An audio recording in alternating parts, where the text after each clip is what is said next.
깊은 밤 홀로 앉아 차 한 잔을 마시고 있을 때 갑자기 떠오르는 이름이 있습니다. 한참 동안 잊고 있었던 사람, 더 이상 내 삶에 없을 거라 생각했던 사람.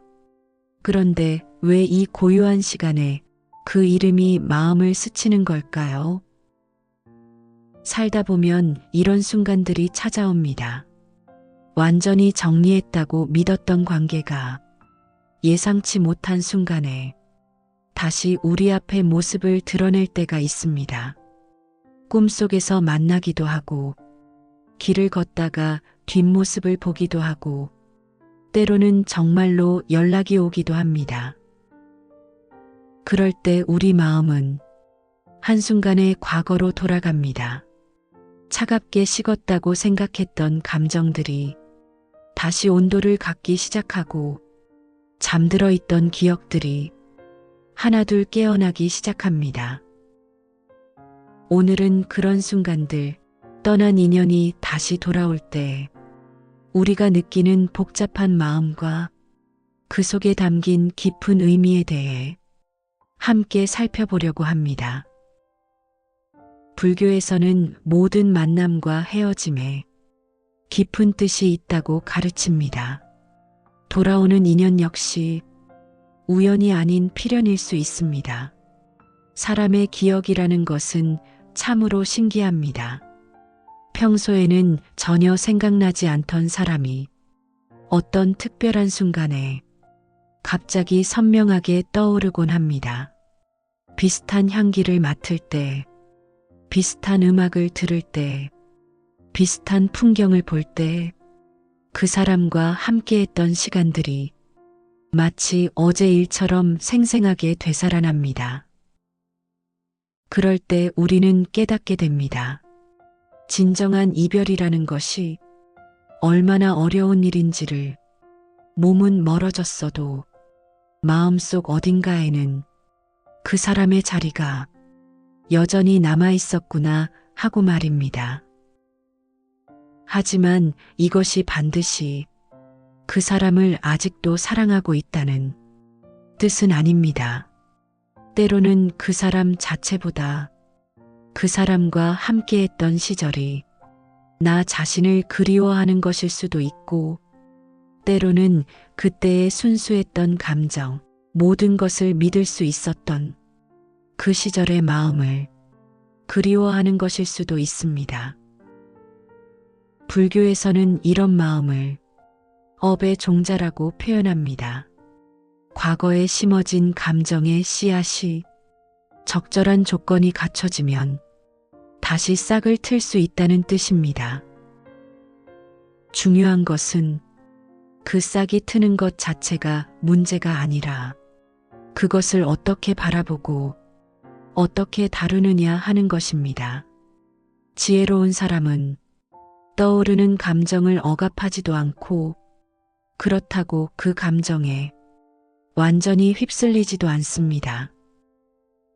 마치 하늘을 스쳐 지나가는 구름을 바라보듯이 담담하게 관찰하며 그 의미를 읽어내려고 노력합니다. 인생을 살다 보면 정말로 떠났던 사람들이 다시 우리 곁으로 돌아오는 경우를 종종 목격하게 됩니다. 몇 년간 연락을 끊고 살던 친구가 갑자기 안부를 묻기도 하고, 헤어진 연인이 다시 만나자고 연락을 해오기도 하며, 멀어졌던 가족이 화해를 제안하기도 합니다. 이럴 때 우리는 궁금해집니다. 왜 하필 지금일까? 왜 하필 나에게 다시 올까? 그 이유는 다양합니다. 어떤 경우에는 그 사람에게 어려운 일이 생겨서 과거에 자신을 이해해줬던 사람을 다시 찾게 되는 것일 수 있습니다. 어떤 경우에는 새로운 관계에서 실패를 경험하고 과거의 관계가 더 소중했다는 것을 깨닫게 되는 것일 수 있습니다. 어떤 경우에는 나이가 들면서 과거에 대한 그리움이 커져서 옛사람들을 다시 찾게 되는 것일 수도 있습니다. 하지만 불교적 관점에서 보면 이 모든 것들에는 더 깊은 의미가 있습니다. 불교에서는 모든 인연이 서로에게 배움을 주기 위해 존재한다고 가르칩니다. 한 번의 만남으로 그 배움이 완성되지 않았다면 다시 만나게 되는 것이고, 아직 풀어야 할 과제가 남아있다면 그것을 완성하기 위해 재회하게 되는 것입니다. 때로는 용서를 배우기 위해서, 때로는 놓아주는 법을 배우기 위해서, 때로는 진정한 사랑이 무엇인지 깨닫기 위해서 다시 마주하게 되는 것입니다. 그래서 돌아온 인연을 만났을 때 가장 먼저 해야 할 일은 이 만남이 나에게 무엇을 가르쳐 주려고 하는 걸까? 하고 생각해 보는 것입니다. 떠났던 사람이 다시 돌아왔을 때 우리가 가장 먼저 확인해야 하는 것은 시간이 무엇을 바꾸었고 무엇을 바꾸지 못했는지를 정확히 파악하는 것입니다. 시간은 때로는 상처를 치유하고, 때로는 감정을 무디게 만들며, 때로는 새로운 관점을 선사합니다. 하지만 동시에 시간은 어떤 것들은 전혀 바꾸지 못하기도 합니다. 예를 들어 그 사람의 근본적인 성격이나 가치관, 행동 패턴 등은 시간이 흘러도 쉽게 변하지 않습니다.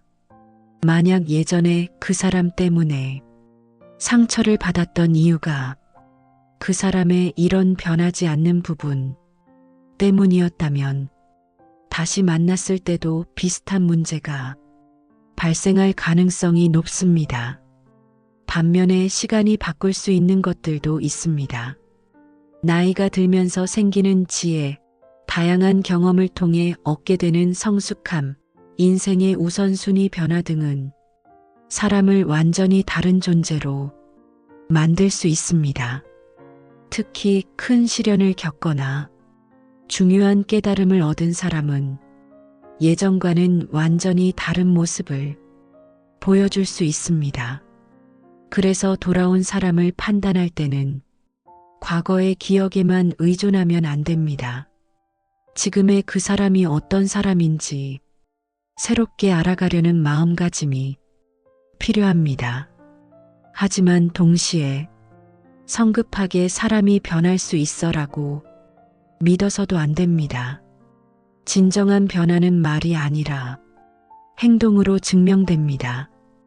일시적인 태도 변화가 아니라 지속적이고 일관된 모습을 통해 확인되어야 합니다. 불교에서는 이를 정진이라고 표현합니다. 진정한 변화는 하루아침에 이루어지는 것이 아니라 꾸준한 노력과 수행을 통해 서서히 이루어지는 것이라고 가르칩니다. 그래서 돌아온 사람의 변화를 확인하려면 시간이 필요합니다. 성급하게 결정하지 말고 충분히 지켜본 후에 판단하는 것이 현명합니다. 돌아온 사람의 변화를 살피는 것만큼 중요한 것은 나 자신의 변화를 정확히 파악하는 것입니다. 그 사람이 떠나 있는 동안 나는 어떤 사람이 되었을까요? 예전에 그 사람 때문에 느꼈던 상처나 분노는 치유되었을까요? 그 사람에 대한 의존성이나 집착은 정말로 사라졌을까요? 혼자서도 충분히 행복할 수 있는 내적인 힘을 기를 수 있었을까요? 이런 질문들에 정직하게 답해보는 것이 돌아온 인연을 대하는 첫 번째 단계입니다. 많은 경우 우리는 겉으로는 모든 것이 정리되었다고 생각하지만 실제로는 그 사람에 대한 감정이 마음 깊은 곳에 그대로 남아있을 수 있습니다. 이런 상태에서 그 사람을 다시 만나면 예전과 똑같은 패턴이 반복될 위험이 있습니다. 불교에서는 이를 업장이라고 표현합니다. 과거에 만들어진 부정적인 패턴이 완전히 소멸되지 않고 다시 활성화될 수 있다는 뜻입니다. 그래서 진정으로 성숙한 사람은 돌아온 사람을 만나기 전에 먼저 자신의 마음 상태를 냉정하게 점검합니다. 나는 정말로 그 사람 없이도 충분히 행복한가? 그 사람과 다시 만나는 것이 필요해서 나온 것은 아닌가? 외로움이나 공허감을 채우기 위해 그 사람을 이용하려는 것은 아닌가? 이런 질문들에 대해 명확한 답을 얻을 수 있을 때 비로소 건강한 재회가 가능합니다. 반대로 아직도 그 사람에 대한 미련이나 집착이 남아있다면 조금 더 시간을 두고 자신을 더 단단하게 만든 후에 만나는 것이 좋습니다. 진정한 사랑은 상대방이 없어도 행복할 수 있는 사람들이 만날 때 시작됩니다. 서로에게 의존하는 관계가 아니라 서로의 행복을 응원하고 지지하는 관계가 되어야 합니다. 돌아온 인연을 대할 때 피할 수 없는 것이 바로 과거에 받았던 상처에 대한 감정 정리입니다. 만약 그 사람 때문에 깊은 상처를 받았다면 그 상처는 과연 완전히 치유되었을까요? 용서라는 것은 말처럼 쉬운 일이 아닙니다. 용서한다고 말로는 할 수 있지만 마음 깊은 곳의 아픔까지 완전히 사라지게 하는 것은 오랜 시간과 노력이 필요한 일입니다. 하지만 용서하지 못하고 원망을 품고 살아가는 것은 결국 자신을 괴롭히는 일입니다. 불교에서는 원망을 독을 마시고 상대방이 죽기를 바라는 것이라고 표현합니다. 원망은 상대방보다 자신에게 더 큰 해를 끼친다는 뜻입니다. 그렇다면 어떻게 해야 진정한 용서가 가능할까요? 첫째, 용서가 상대방을 위한 것이 아니라 나 자신을 위한 것이라는 점을 분명히 인식해야 합니다. 용서는 상대방의 잘못을 없던 일로 만드는 것이 아닙니다. 다만 그 일로 인해 내가 더 이상 괴로워하지 않겠다는 선택입니다. 둘째, 용서는 단번에 이루어지는 것이 아니라는 점을 받아들여야 합니다. 용서는 과정입니다. 하루아침에 모든 상처가 치유되지는 않습니다. 셋째, 용서한다고 해서 반드시 관계를 재개해야 하는 것은 아님을 이해해야 합니다. 용서는 했지만 거리를 두는 것도 충분히 가능한 선택입니다. 넷째, 상대방의 입장에서 생각해 보려는 노력이 필요합니다. 그 사람도 완벽하지 않은 인간이었고 나름의 어려움과 한계가 있었을 것입니다. 이것이 그 사람의 잘못을 정당화하자는 말은 아닙니다. 다만 미움과 원망에서 벗어나기 위한 하나의 방법입니다. 다섯째, 그 상처를 통해 내가 무엇을 배웠는지 생각해 보는 것입니다. 모든 어려움은 우리를 성장시키는 기회가 될 수 있습니다. 그 사람 때문에 받은 상처를 통해 나는 어떤 지혜를 얻게 되었는지, 어떤 부분에서 더 강해졌는지 돌아보는 것이 도움이 됩니다. 돌아온 인연이 모두 같은 의미를 갖는 것은 아닙니다. 진실한 마음에서 돌아온 경우도 있고 어쩔 수 없는 상황 때문에 돌아온 경우도 있습니다. 이 둘을 구분하는 것은 매우 중요합니다. 진실한 재회는 서로의 성장을 인정하고 더 나은 관계를 만들어 보고자 하는 진심에서 나옵니다. 과거의 실수를 반성하고 이제는 서로에게 도움이 되는 관계를 만들 수 있다는 확신이 있을 때입니다. 이런 재회는 보통 다음과 같은 특징을 보입니다. 상대방이 과거의 잘못에 대해 진심으로 사과하고 구체적으로 어떤 부분을 바꾸려고 노력하고 있는지 설명할 수 있습니다. 또한 성급하게 예전 관계로 돌아가려 하지 않고 천천히 신뢰를 쌓아가려는 태도를 보입니다. 무엇보다 나의 현재 상황과 감정을 존중하며 내가 원하지 않는다면 언제든 물러설 수 있다는 자세를 보입니다. 반면에 조건부 재회는 필요에 의해 찾아오는 것입니다. 외로워서, 다른 관계가 잘 안 되어서, 경제적으로 어려워서, 건강이 안 좋아서 등등의 이유로 임시적으로 도움을 요청하는 경우입니다. 이런 경우에는 보통 다음과 같은 특징을 보입니다. 자신의 어려운 상황을 앞세우며 동정심을 불러일으키려고 합니다. 과거의 문제에 대해서는 언급을 피하거나 얼버무리면서 지나가려고 합니다. 당장의 필요가 해결되면 다시 관계가 소원해질 가능성이 높다는 신호들을 보입니다.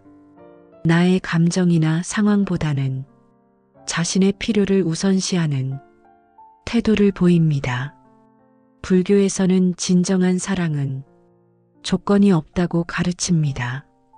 상대방이 나에게 무엇을 해주기를 바라는 마음 없이 그저 그 사람의 행복을 진심으로 바라는 마음이 사랑입니다. 따라서 조건부로 찾아온 사람과는 조심스럽게 거리를 두는 것이 현명한 선택일 수 있습니다. 물론 도움이 필요한 사람을 완전히 외면하자는 말은 아닙니다.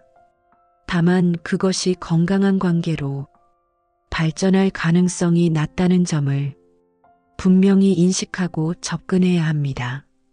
만약 돌아온 사람과 다시 관계를 시작하기로 결정했다면 이번에는 어떻게 해야 건강한 관계를 만들 수 있을까요? 가장 중요한 것은 이것이 완전히 새로운 관계라는 인식을 갖는 것입니다. 예전 관계의 연장선이 아니라 전혀 새로운 시작이라고 생각해야 합니다. 새로운 관계를 시작할 때 가장 먼저 해야 할 일은 명확한 소통입니다. 서로가 이 관계에서 무엇을 원하는지, 어떤 것들을 받아들일 수 있고 어떤 것들은 받아들일 수 없는지 솔직하게 이야기해야 합니다. 과거에 문제가 되었던 부분들에 대해서도 회피하지 말고 정면으로 다뤄야 합니다. 예전에 이런 일 때문에 힘들었는데 이제는 어떻게 하면 좋을까? 이런 식으로 구체적으로 논의하는 것이 필요합니다. 둘째, 천천히 시작해야 합니다. 예전의 친밀감을 그리워하며 성급하게 깊은 관계로 돌아가려 하지 마세요. 마치 처음 만나는 사람처럼 조심스럽게 단계별로 관계를 발전시켜 나가야 합니다. 신뢰는 하루아침에 회복되는 것이 아닙니다. 작은 약속들부터 차근차근 지켜나가면서 서서히 쌓아 올려야 합니다. 셋째, 독립성을 유지해야 합니다. 다시 만났다고 해서 서로에게만 의존하려 하지 마세요. 각자의 삶, 각자의 친구관계, 각자의 취미와 관심사를 유지하면서 만나는 것이 건강한 관계입니다. 너무 가까워서 서로를 질식시키지도 말고 너무 멀어서 소통이 단절되지도 않는 적절한 거리감을 찾아야 합니다. 넷째, 정기적인 점검이 필요합니다. 관계가 어떻게 진행되고 있는지, 서로 만족하고 있는지, 문제점은 없는지 정기적으로 대화하는 시간을 가져야 합니다. 문제가 생겼을 때 참고 넘어가거나 폭발하는 대신 차분하게 해결해 나가는 시스템을 만들어두는 것이 좋습니다. 다섯째, 언제든 끝날 수 있다는 마음가짐을 가져야 합니다. 이것이 냉정하게 들릴 수 있지만 실제로는 관계를 더 건강하게 만들어줍니다. 서로를 붙잡아 두려 하지 않고 진심으로 함께하고 싶어서 선택하는 관계가 되는 것이죠. 불교에서 말하는 무소유의 정신입니다. 가지려 하지 않을 때 비로소 진정한 관계가 가능해집니다. 하지만 때로는 돌아온 사람을 정중히 거절하는 것이 더 현명한 선택일 수 있습니다. 거절한다는 것이 그 사람을 미워해서가 아닙니다. 오히려 서로를 위해서 더 좋은 선택을 하는 것입니다. 어떤 경우에 거절하는 것이 좋을까요? 첫째, 그 사람이 여전히 같은 문제를 반복하고 있을 때입니다. 말로는 변했다고 하지만 행동은 예전과 똑같다면 다시 만나도 같은 상처를 받을 가능성이 높습니다. 둘째, 내가 아직 상처에서 완전히 회복되지 않았을 때입니다. 무리해서 관계를 재개했다가 더 큰 상처를 받기보다는 좀 더 시간을 두고 내 마음을 더 단단하게 만든 후에 결정하는 것이 좋습니다. 셋째, 주변 사람들이 강하게 반대할 때입니다. 물론 최종 결정은 본인의 몫이지만 가까운 사람들의 조언도 귀담아 들을 필요가 있습니다. 객관적인 시각에서 볼 때 좋지 않은 관계일 수 있기 때문입니다. 넷째, 재회의 동기가 외로움이나 절망감에서 나온 것일 때입니다. 필요에 의한 관계는 그 필요가 해결되면 자연스럽게 끝나게 됩니다. 건강한 관계는 필요가 아니라 진심에서 시작되어야 합니다. 거절할 때도 따뜻한 마음을 잃어서는 안 됩니다. 상대방의 용기를 인정하고 다가와줘서 고맙다는 마음을 전해주는 것이 좋습니다. 다시 연락해줘서 고마워. 하지만 지금은 만나기 어려울 것 같아. 내가 행복하기를 진심으로 바라. 이런 식으로 정중하면서도 확실하게 의사를 전달하는 것이 서로에게 도움이 됩니다. 불교에서는 때로는 거절하는 것도 자비라고 가르칩니다. 서로에게 도움이 되지 않는 관계를 억지로 이어가는 것보다는 깔끔하게 정리하는 것이 더 현명한 선택일 수 있습니다. 떠난 인연이 다시 돌아올 때 우리에게는 선택의 기회가 주어집니다. 과거로 돌아갈 것인가, 현재에 머물 것인가, 새로운 미래를 만들어갈 것인가, 어떤 선택을 하든 그것이 지혜와 자비에서 나온 것이라면 후회하지 않을 것입니다. 때로는 다시 품어주는 것이 맞고, 때로는 따뜻하게 보내주는 것이 맞고, 때로는 새로운 형태의 관계로 발전시키는 것이 맞습니다. 중요한 것은 두려움이나 외로움 때문에 성급한 결정을 내리지 않는 것입니다. 충분히 생각하고, 충분히 느끼고, 충분히 기다린 후에 결정하세요. 그리고 어떤 결정을 내리든 그 결과를 평온한 마음으로 받아들이시기 바랍니다.